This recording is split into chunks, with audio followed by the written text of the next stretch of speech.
대박. 못 먹어버리. 아침에 가겠다 이거. 아침에 가겠어. 씹어야 되는데 그렇지. 와 진짜 그 이 라마단 기간에는 이제 저녁 때만 사람들이 거의 식사를 하기 때문에 저녁에는 쇼핑몰에 진짜 먹을 수 있는 곳이 진짜 없어요. 진짜 사람이 진짜 많아요. 정말 와 장난 아니다 진짜. 3일째 지금 못 먹고 까였어요 지금. 3일 동안은 완전히 됐어요. 아빠, 우리도 줄 서고 있는 거냐고. 못 먹고 결국엔 차 타고 어디론가 가야 될 것 같아요. 진짜 많아요 진짜. 아 이런 거 장사하고 싶다 진짜. 어머 어떡해 이게 이렇게 줄 서 있는데 먹을 수가 없잖아. 이야. 맛있네, 오랜만이니까. 오랜만이지 우리도 진짜.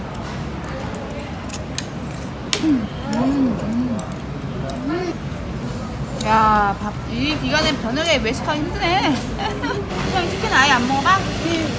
쌀국수 하나가 양이 워낙 많아가지고. 요즘에 어떻게 하면 여기 현지에서 수입을 만들까?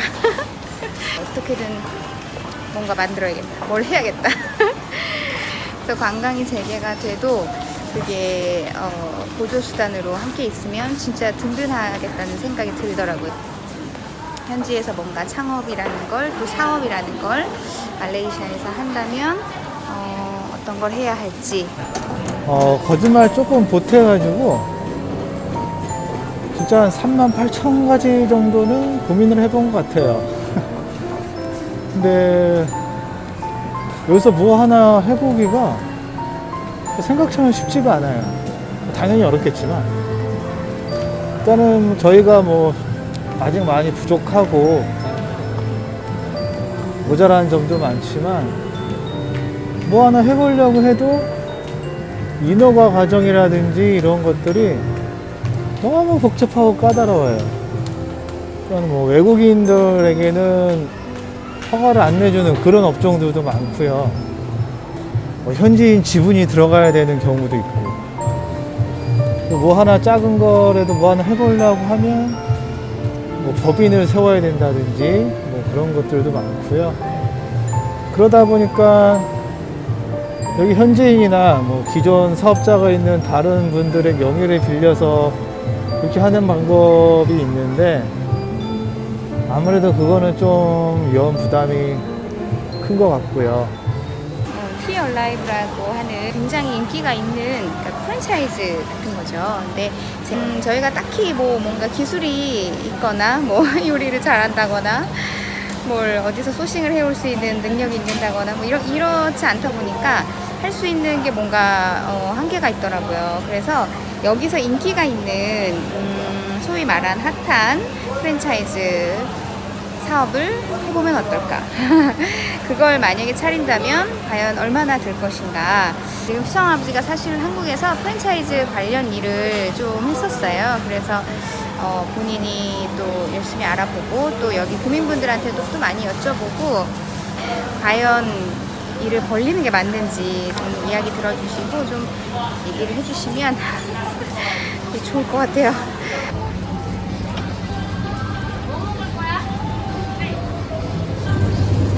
시그니처를 먹어봐요. 티? 아, 프레시맨 그거 먹자. 브라운 슈가. 뱅뱅 프레시 밀크 with 브라운 슈가. 라지. 이거는 좀 맛있는데 근데 막 그렇다고 막 특별히 먹고 싶고 막 이런 건 아니잖아 사실. 그냥. 근데 왜 이렇게 잘 되는 거야? 도대체.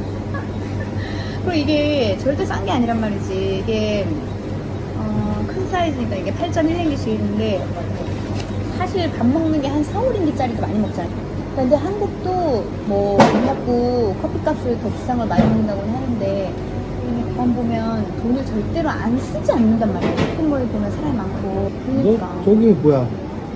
금방에 줄 서는 거 봐봐.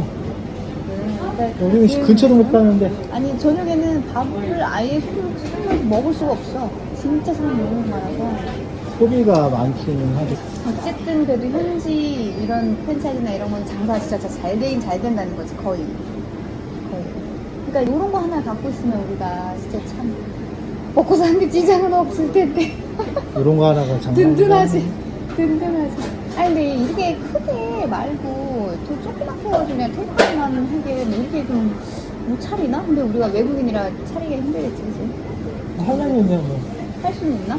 이렇게 할 수가 투자해서? 있겠지만 우리가 뭐 할 줄 아는 게 있고 뭐 노하우가 있으면은 직접 그냥 차리는 게 제일 방법이긴 한데 뭐 우리 공부만 해왔잖아 지금까지.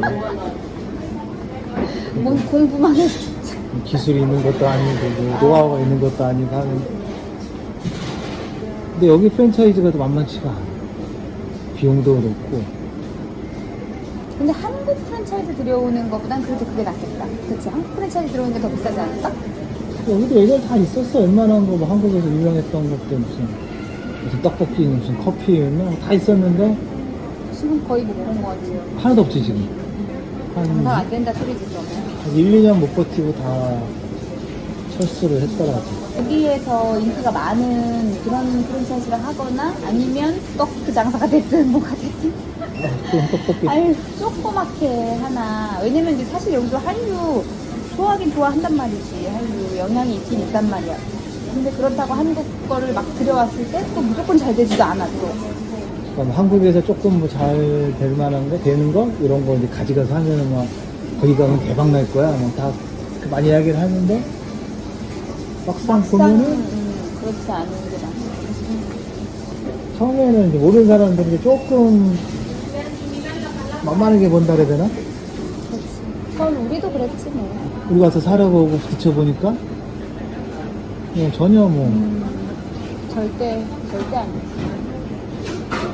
그냥 일단 이제 한국보다 유리한 거는 여기는 보증금이 낮잖아. 한국처럼 뭐 1억이 얼마 뭐 그런 게 없고 일단 시작하기에 약간 그치. 덜. 뭐 월세 뭐 2달치 10달치만 디포짓 걸면 되고 해봐야 뭐 월세 100만 원짜리면은 300만 원 아니면 디포짓이. 거기에 뭐 유틸리티 디포짓 해봐야 뭐 얼마 돼. 근데 이러면 여기 쇼핑몰도 그렇고 생각보다 안 싸던데, 많이 비싸던데. 쇼핑몰은 확실히 비싸더라.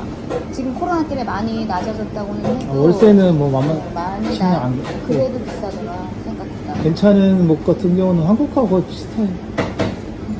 그러니까 이런 가게를 하는 건 사실 안 돼. 우리가 안 되고 하면 그 조그맣게 이렇게 쪼개 하듯이 하는 이런 거는 한번 되돌아 볼까 말까 이제 하는 건데. 뭐 권리금이 없잖아. 한국은 뭐 하나 하려면 권리금 몇 억씩 주고 막 해야 되는데. 근데 그거는 좋아. 그런데 여기 시설비, 뭐 인테리어 뭐 이런 거 알아보니까 뭐 한국하고 별 차이 없어. 오히려 뭐 더 비싼 것도 있고 그렇다고 뭐 인테리어 이런 수준이 높은 것도 아닌데 되게 허접한데 비싸.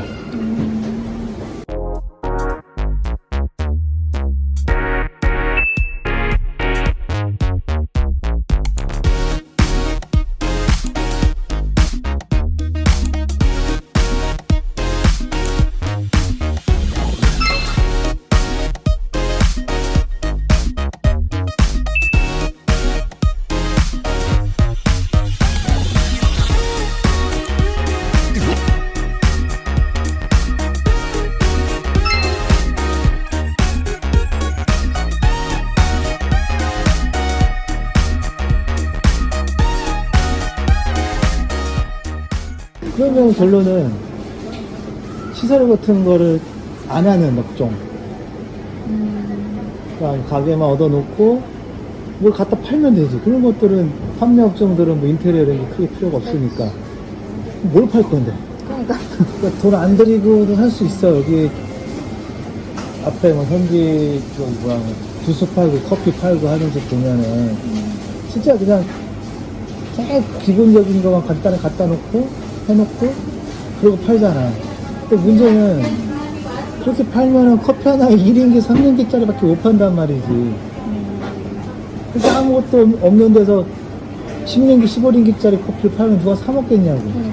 그래도 조금 좀 분위기도 있고 뭐가 좀 있어야지 이게 단가가 올라가는데. 제대로만 해놓으면 솔직히 그 카페 거리에 있는 커피숍도 아메리카노 그래. 11일인 게 11인 게 갔는데도 장사가 잘 된단 말이지. 그런 식으로 보면 다 잘 된단 말이지. 조그맣게 돈 안 들이고 해서 커피 하나 1인기 3인기 팔면 뭐 남아봐야 고 아이템이야 많지.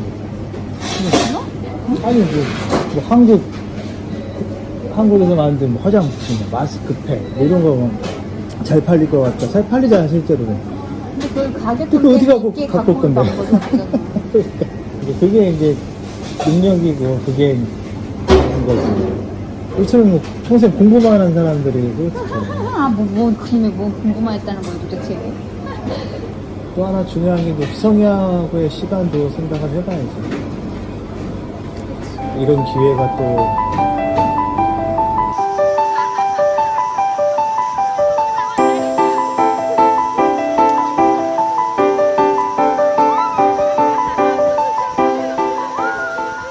뭔가 벌리면 확실히 이제 시간이 많이 뺏길 것이고 희성이랑 같이 있을 시간 줄일 거고 여기 오래 사시는 그런 분들은 이렇게 조급하고 마음 급할 때 차리는 거 아니라고 그렇게 얘기하시긴 하시던데. 아이고 우리는 많고 수고가